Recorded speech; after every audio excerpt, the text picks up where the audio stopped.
Greetings, friends. It's Carrie at holisticspsychic.com and Soul Star Healing Arts Center in Sedona, Arizona. Welcome to November's Cosmic Reset. November 2025 unfolds as a month of profound soul realignment. The collective energies right now reflect evolutionary turning points between surrender, recalibration, and ultimately rebirth and renewal, especially now as we are entering the afterglow of the full moon, which happened in the sign of Taurus. We're all being called to evaluate our self-worth, our values, and the energetic investments that we've made, both on physical, material levels and energetic, spiritual levels. Today, we're going to journey through the major astrological transits that are happening this month. And of course, along the way, I'm going to be offering insights, guidance, and empowerment tools that you can use along the way.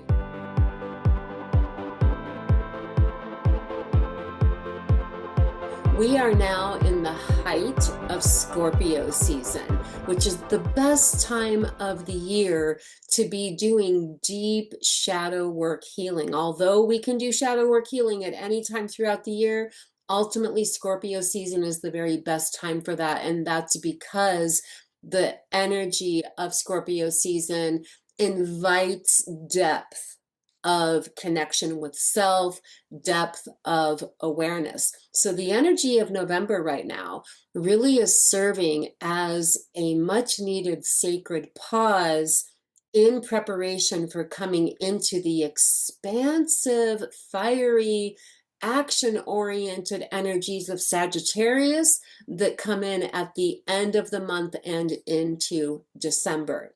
Let's begin our journey by taking a look at the grand trine aspect that's been ongoing and is involving many planets and points throughout this month. And ultimately, this grand trine is your gateway to your path forward through the retrogrades. So I want to start with this. First, let me say that the trine aspects are harmonious, beneficial, supportive aspects. And this is why I'm saying this is your gateway to support your navigation forward. Now, what you want to do is take a look at your birth chart and locate where the Scorpio house is, the Pisces house is, and the Cancer house is, because these are your personal gateways forward right now. And you'll learn more about this as we go through. Okay, so in the now, as I'm recording this today, which is November 7th, the grand trine right now is between Jupiter in Cancer, which is about to go retrograde in a few days. I'll talk more about that in a minute. It's connected to Saturn and Neptune in Pisces, which are already retrograde. And right now it's connected to Black Moon Lilith, which is a point that has to do with the farthest away from the earth the moon can get. And it represents your deep, deep, unspoken desires, which you may consider to even be taboo, because that's a thing that is often associated with Black Moon Lilith.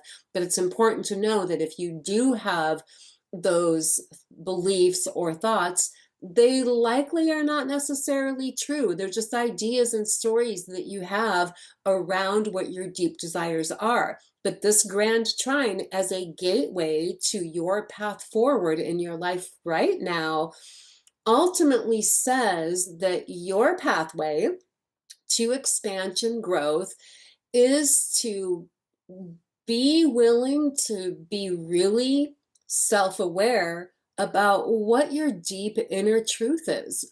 What do you really need? What do you really desire? What do you really prefer? And let that be a healthy guide for you in moving forward, because Jupiter is connected to this grand trine, and Jupiter, which is in Cancer right now, is connected to expansion, And so it brings an expanded awareness to our deep inner private self, because Cancer is connected to that also. So it's, expanded awareness. You might feel your feelings more than usual as well, because that expansion can also be connected to your quality of how you're experiencing your inner realm, your private realm, which includes our emotions and our feelings.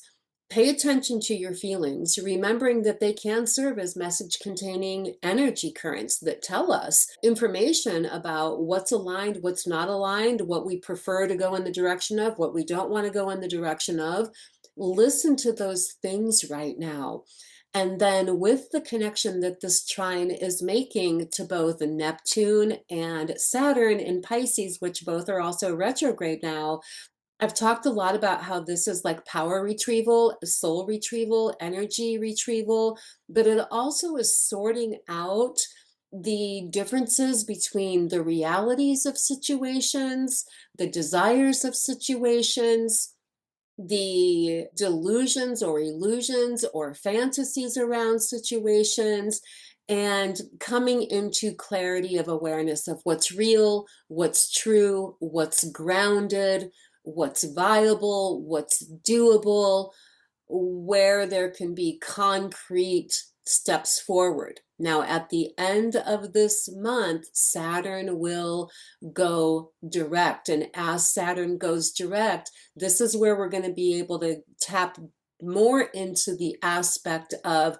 okay, this is what's real, this is what's concrete, this is what my true dedication to myself is. Mercury retrogrades any day now. That retrograde happens on November 9th, and it will be retrograde until the 29th. In this retrograde period, Mercury will retrograde back into Scorpio and will become a part of that grand trine.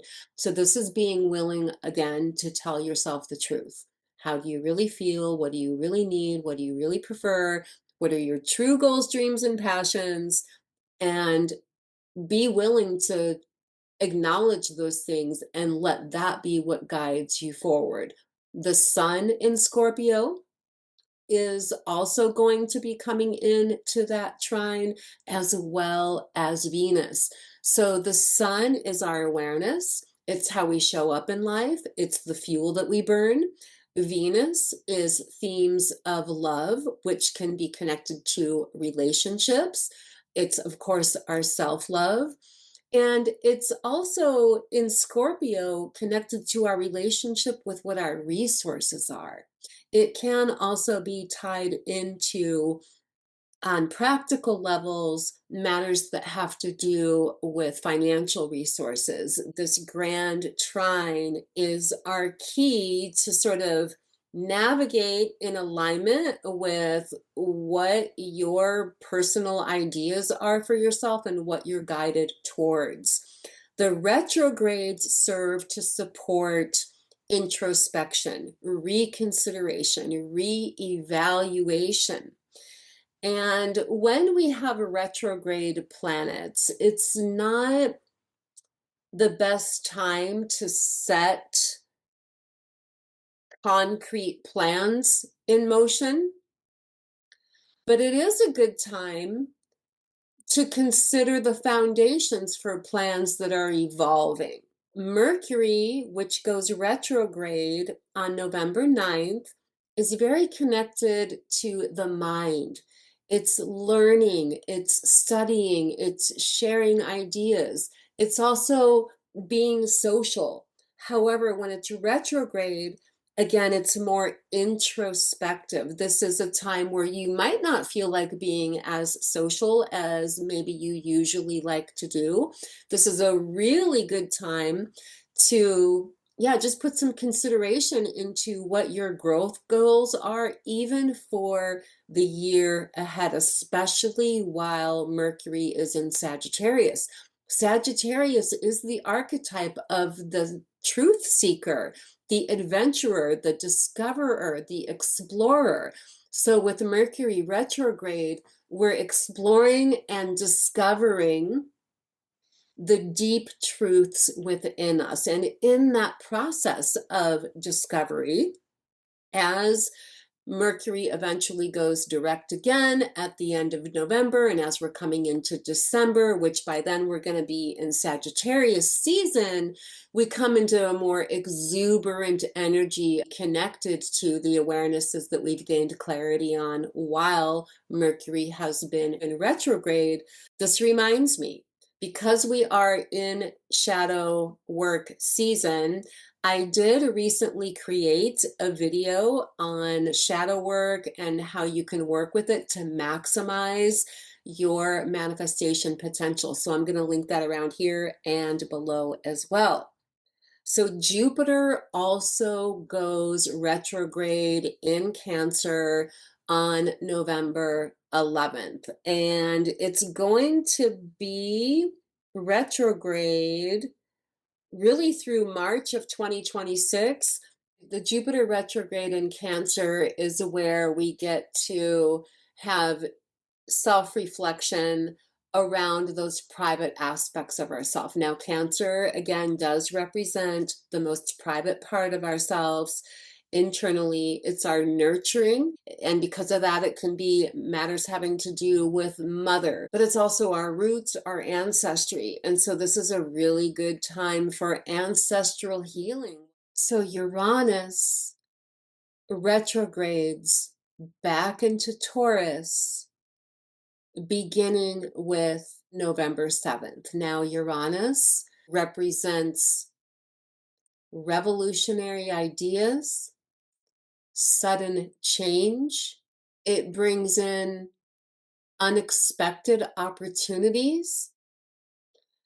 Retrograding in Taurus can bring mindset shifts that ultimately will support a new trajectory of growth and expansion.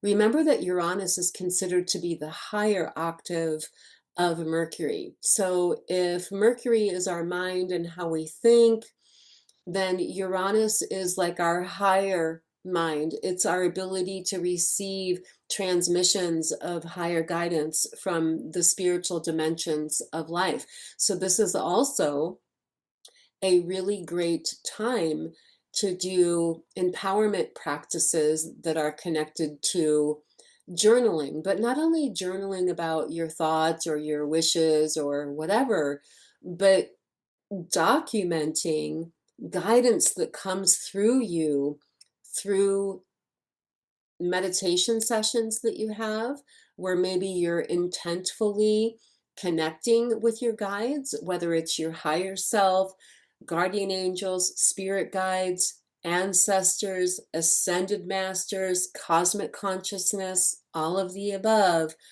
One of the best empowerment tools and practices that we have right now, with both Mercury and Uranus being retrograde, is not just thinking our way through things, relying on our own intellect, but tapping into higher guidance, cosmic consciousness, channeling all of that through. That is what has the potential to lead to mindset shifts that then inspire pivots in your life into new directions. That's where that revolutionary energy comes in. Allowing yourself some space to really explore the depths of you internally during this time of cosmic reset, exploring the depth of your mindset, your belief system, your intuitive guidance, your emotional state of being, your shadow work. Embracing an explorative discovery of your inner depth inspires, enriches, and rewards new timeline destinies that open up due to the inner shifts of awareness that can happen now. These are the transformative energies that lead us up to the next upcoming new moon, which happens in the sign of Scorpio on November 19th, 20th. So, this new moon being in the sign of Scorpio, which is connected to the archetype of alchemizing, things connected to evolution, transformation, empowerment, will be coinciding with coming into Sagittarius season, which is more expansive, fiery, enthusiastic social energy. So, this little inward depth of exploration that we have with the upcoming retrogrades and the grand trine supporting us, working with it consciously over the next few weeks ultimately will bring you into a space of deeper clarity and awareness regarding what intentions you're setting for yourself. Probably the best personal empowerment practice that we can all do right now is to practice radical self honesty, because this is really the most direct pathway to whatever it is that we would like to step into more. We have to be willing to acknowledge what our deep inner truth is and say yes to that deep inner truth in order for there to be an energetic momentum that launches in that direction for you. We can't get there by suppressing and denying what our true deep inner truth is. Any restlessness that you may feel along the way is best channeled in the direction of learning and inspired action. So try these things. I would love to hear in the comments below how it's all unfolding and working for you. All my love, guys, blessings, namaste, and I'll see you around the corner in the next video.